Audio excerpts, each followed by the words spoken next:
Hi guys! Welcome back to our channel. Hi! So gamit ko lang ngayon iPhone ko kasi unexpected lang ang ating vlog. Yes. So today gusto lang namin i-document ang aming pagpunta doon sa townhouse. Yan, i-visit namin yun kasi gusto lang namin ma-feel and makita ang community or neighborhood ng mga gabi na. So out lang sa trabaho, tas bumunta lang kami ng bank para may like asikasuhin. So inabot na tayo ng 7 PM and sabi rin ni Ate Adet, yan, ni-recommend niya na puntahan yung community yon. Tingnan din yung ano ba yung feel mo. Feel mo na ba this is it? Maganda ba yung community paggabi? So mas nararamdaman mo ba na you are at home? It feels like home. So yun yung gusto namin makita at maramdaman ngayon. Kasi nung nag-visit kami, ay napakabilis. Like ano din yun, lunchtime or after lunch? After lunch. Oo. So ngayon naman ay paggabi na. Although nakikita nyo maliwanag kasi nga springtime, so mas mahaba na ang araw dito sa Calgary, Canada. Kaya maliwaliwanag pa. Although mas maganda rin makita mo na kapag gabi, no, maliwanag pa doon, nakakatakot. So tsaka may isa pa akong gusto makita doon, yung likod. Yung mismong parking pad. Kasi nung pumunta tayo, hindi na tayo bumaba kasi nga syempre madumi yung yung baba. Naka-medyas lang tayo. So ngayon gusto ko makita siya talaga, yung nasa likod talaga. Oo. Pa-park tayo doon sa likod. Yun. So yun yung mga gusto naming makita lang. Hi. Anyway, nakikita nyo pala yung box nito. Christmas tree kasi binigay lang to ni si Eden tsaka ni Brother Franco. Yan, thank you. Ngayon guys, hindi pa naman sure kasi nandito pa kami sa phase ng pag-clear sa bank, pag-i-inspect, pagdo-document review. So may mga conditions pa na dapat yan malampasan. So kapag pumasa pa lang yon, tsaka tayo go. So medyo 50-50 pa tayo sa ngayon, pero syempre ini-enjoy namin yung process. Yan, tingnan natin, 'di ba? Kasi every step of the way ay napakasaya din i-enjoy yung process ng ito pala yung feeling na naghahanap ka na ng bahay, nakahanap ka na, feel mo na yung neighborhood. And yan, everything. Tapos yan, titingin ka na rin ng mga gamit. Actually, balak nga namin sana ngayon pumunta ng IKEA. Kaya lang, 7 pasara na ng 8. So ayaw din naman namin mag-haul, magmadali. Gusto namin enjoyin yung process. Baby. Hindi pa naman kami bibili sa IKEA, pero gusto namin tignan. Magkano ka na? Shop ka lang, tingin-tingin ka lang. Oo. Ano yung mura, di ba? Actually, nagaling na rin kami doon before. Tumingin-tingin na rin kami. Pero wala pang plano. So ngayon, parang mas nagiging solid na yung plan. Yeah. So mas magpo-focus na kami sa dapat hanapin. So hindi na yung laro-laro lang ng mata. Kasi guys, ito lang, no, kaya rin kami decide na rin ni Emma na ito nga, ituloy na itong pagbili na pasasyan. Sa akin, nasasayang talaga yung binabayad namin sa rent. Baga nung nag-compute kami, parang konti lang idadagdag namin. Tapos sa amin pa, diba? Pero yan, tignan muna natin. Yan. Samahan nyo kami sa aming ocular ng parang exterior lang naman kasi hindi naman tayo papasok. Since wala tayong kasamang realtor at hindi open house.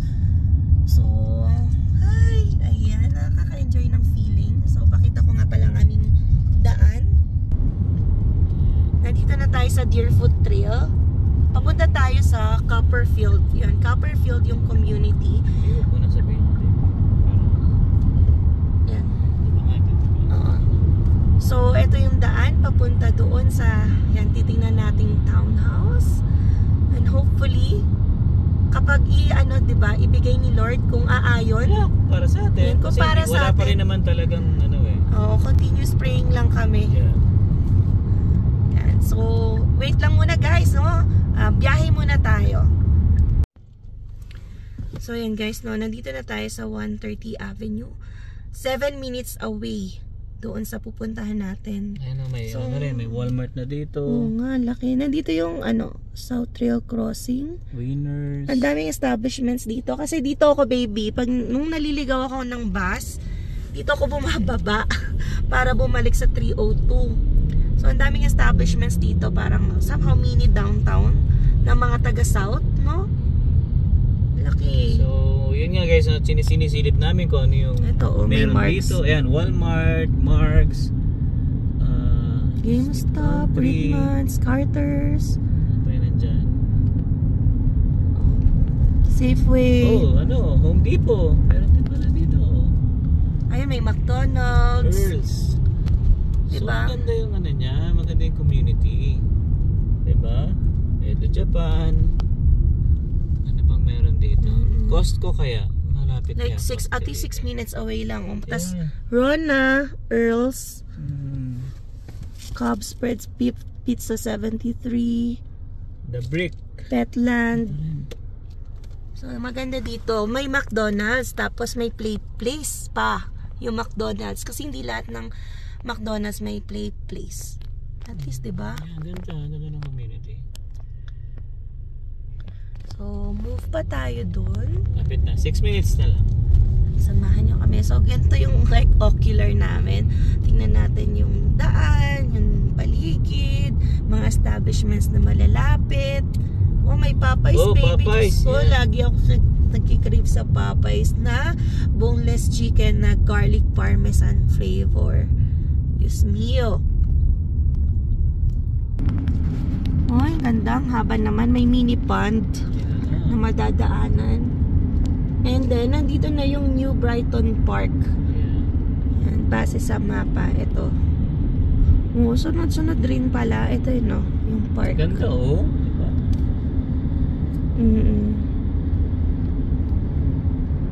New Brighton Athletic Park. Tsaka, dito, napakalaking flag ng Canada. Moy, it's a sign. Citizenship agad bago PR. Wala pa nga PR. Citizenship na una. Ay, ang ganda ng daan naman. Canada feels. Tapos dito, yan, no? Pag mga gustong bumili ng mga Dodge, Jeep, Ram. Ito yung mga pupuntahan nyo. Kia. Ay, sunod-sunod yung mga sasakyan dito. Hyundai kaya dito para ayun Hyundai malapit yung service center. Oil change pala. Oil change. Pag dito kasi sa Canada oil change. Sa atin change oil. Yan Hyundai South Trail. And then sunod naman Nissan. Yan, if you can see there. So, wala tayong nakitang Honda, no? Hindi ko napansin. O baka hindi ko napansin agad. So yun guys, no? This is the community. 3 minutes away na lang kami. Right? Uy, ang lapit namin dito. Wow. Feeling. Totoo ba? Makukuha mo? Ang ganda naman ng bahay na to. Pwede mag-walk kami dyan sa, pag weekend. Grabe manifesting. Ito, yung kabilang side, New Brighton. Oh. So, saan ba tayo papunta? Ayun yung bus, baby, oh. Malapit lang. Yeah. Yun din pala, guys. Isa rin sa nagustuhan namin dito is yung bus stop. Halos paglabas mo ng bahay, nandun na agad yung bus stop. Which is, pabor kay Emma, kasi nga ayaw niya mag-drive. Alam niyo naman na guys. So, saka na, pag dalawa na car, pwede naman ako mag-drive gamit to. Yeah, pero ayoko bumili ng another car. Hindi tayo bibili muna. Oo, kasi priority na natin nga mag-ipon para dito muna sa bahay. Ito yung bus 153. Ito. Yo. Ayan. So, ito siya guys, itong bahay na to. Itong itong bahay na to. So, blinds baby yung papalitan natin, Ayan. So, yan yung napili namin guys. Sana makuha. So, yun guys. Ano masasabi mo? Masasabi mo, ganda, may pathway. Yeah, ito. Diba? Hindi dikit sa daan. Tsaka doon. Tapos, ayan guys, ayan yung bus stop po. Lakarin natin, baby. Ito, talaga namin to. Yan, yung bus stop na yan. So, lapit lang. So, ito yung mga kapitbahay mo. Ayan. Ang ganda din, no? Pink yung flowers niya. Oo nga eh. Saka covered siya, baby. Oo, yun ang maganda. Hindi ka, during winter, hindi ka masyadong lalamigin. Diba? Kasi, Sarado, oh. Wait ka dito. Okay, nagpabuhat na. Bigat eh. Kaya sabi ko si Alwin na. Ay, nako. Ang ganda ng kulay naman dito. Green na green yung ano, grass. So, ikot lang kami kasi nandun yung parking. So, yun nga guys, no. Medyo nahirapan din kaming mag-decide na mag-offer dito. Somehow, ang ano lang naman, ang cons dito, yun nga, wala kang garage, pero may dalawa kang parking pad. So, pinagpalit namin ang covered garage sa developed basement. Parang with our budget kasi guys, we can't have it all. So, ang hirap pumili. Diba? So, ito yung parking pad. Dalawa. Ganda, no? Tapos dito ka magba-barbecue. Yung mga cover ng kabila. Ayan. May barbecue grill. So pwede talaga maglagay dyan. Oo.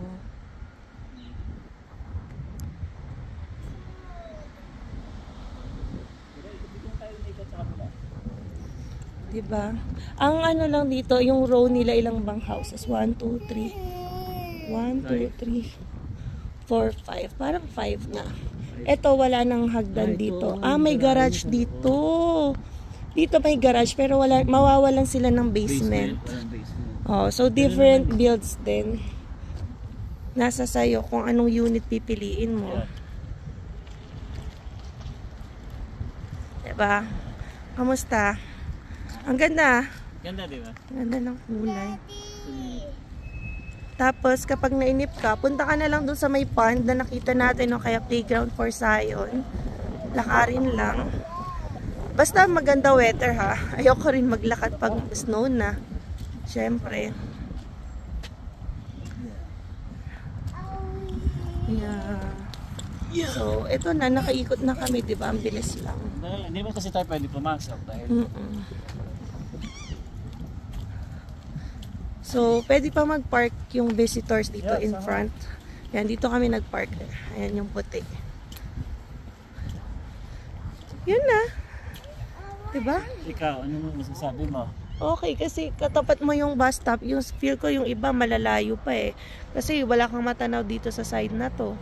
So, yung iba kung galing sa ibang part, maglalakad pa papunta dito lang sa bus stop na to. Right? Kamusta, baby? Ganda. Oh, gusto ko siya. Tsaka nung first di ba natin na-visit, pares naman tayo natuwa. Yeah. Kasi yung room pa lang malalaki. Sa taas dalawa malaki, tapos sa baba finish na siya. Oo nga. Yun yung pinagpalit natin, sabi ko, sa covered ano garage. Guys, siyempre marami rin kami natapagtanungan about garage. Sabi nila, yung garahe ba matutulugan mo? Oo. Diba? Actually, nag-share din si Kuya Daniel, our realtor. In fact, siya nga, realtor na namin yun na. Tapos matagal na siya dito sa Canada. Wala siyang covered garage yung bahay niya. Kasi he values yung space sa bahay. Kung meron ka pang ibang pwedeng makabuluhang gawin sa space mo, other than garage, edi okay lang. Pero maganda talaga. Maganda naman may garage. Pero with our budget kasi guys, parang we have to choose. Hindi mo makukuha lahat eh. Kasi kung may garahe ka nga, wala ka naman basement. Pero yung iba, yun nga, yung naunang nakita natin, Applewood, may basement yun, pero maliit lang. And I think it wasn't meant for us pa. Kasi nauna na, nabili na yun eh. Yeah, so, that's it, no? Nakita na namin ng community. Tuloy natin yung vlog sa loob. Ganda. Yan. So, makikifeel mo na bang Canada dito? And then, ang magaganda dito, yung mga detached houses sa harap. Ano muna kami? Sana all. Ano muna kami? Dream. Maganda lang makapagsimula sa amin. Ayan. So, palis na kami guys. Last look. Last look, pero kapag na ipagkaloob ng Diyos sa amin to, hindi lang last to. Like, everyday look, every minute look. Yan na yung makikita nyo sa vlog namin. If ever namin makuha. If ever lang, kung hindi naman, edi iba naman. So at least na naranasan namin yung process, diba? Ayun. So, biyahin na kami pa uwi. Yung distance ng bahay namin, yan, from here to Ogden is 17 minutes. Pero from here to Alwin's workplace is 14 to 15 minutes. Sa akin naman 16 minutes. Pag mag-car ha, kapag ano ka, magbabas 1 hour. So okay na yun sa akin. Kasi baby, yung trinay natin yung northeast, 1 hour and a half to 2 hours yun. Tapos Chestermere, problemado pa ako paano uuwi o papasok kasi limited yung transpo. So kailangan mag-car ka dun. 'Di ba? Kung ibang oras ka. So yun nga, binabalanse rin namin yung mga factors. Ano ba yung mga priorities namin? Ano yung mga mahalaga? Ano yung negotiable and non-negotiable? So ayan naman. 'Di ba? Enjoy na pinapakita na namin ito sa inyo. Basta sa amin guys, yun nga no, dahil hindi namin makuha talaga yung merong garahe, may yung meron lahat. Kasi depende talaga din sa budget mo talaga guys. So yung budget syempre namin is hindi ganun kalaki. Yan, nag-umpisa lang naman kami. Pang start lang naman. Very grateful na rin kami na may mortgage broker na like umaasikaso and nag-fit sa budget namin yung offer or yung capacity nila. Yan, to lend money. Na knowing naman na syempre kakabalik lang ng work. Hindi naman ibig sabihin na bago ka sa work, yan wala ka ng chance ma-approve ng mortgage broker. So ibig sabihin guys, may chance pa rin, although it's a risk yan. It's a risk that we are taking. Guys, sa amin guys, no, trinays lahat. Yung work ko, tsaka work niya, even sa Philippines, trinays din, di ba? Oo, yung work ko sa Philippines, bago pumunta dito sa Canada. Yan, para syempre, part yun ng background check nila. Yan, pag kung gaano ka ba ka-stable, syempre ayaw naman nilang mag-default ka later on sa pagbabayad ng mortgage. Yeah, that's true. Yan. So, yun guys, no, and maraming salamat sa lahat ng mga naniniwala sa amin, syempre. Kumbaga, bago dumating tong video na to guys, sobrang dami rin namin, alam nyo na, nababasa ng negative. Pero sabi ko kaya huwag na masyadong pansinin, basta go lang kung ano yung plan natin, tuloy lang. Yeah. And yun. Yan, so mag-update kami guys. So currently talaga ay waiting pa tayo sa final like approval. So meron na na-run na numbers na bigyan na rin kami ng rates ng ating broker. At maganda yung percent. Maganda yung percentage. So later on na natin i-discuss yan kasi hanggat hindi tayo approve, baka ma-jinx pa. So later on lahat na yan ay i-update namin sa inyo. So ngayon, yan, at least ocular muna tayo and yan, happy naman kami sa surrounding sa community kung nasaan yung townhouse. So yan, hanggang dito na lang muna. Sa susunod na muna ulit yung ating update, no? We'll see you again on the next one. Peace!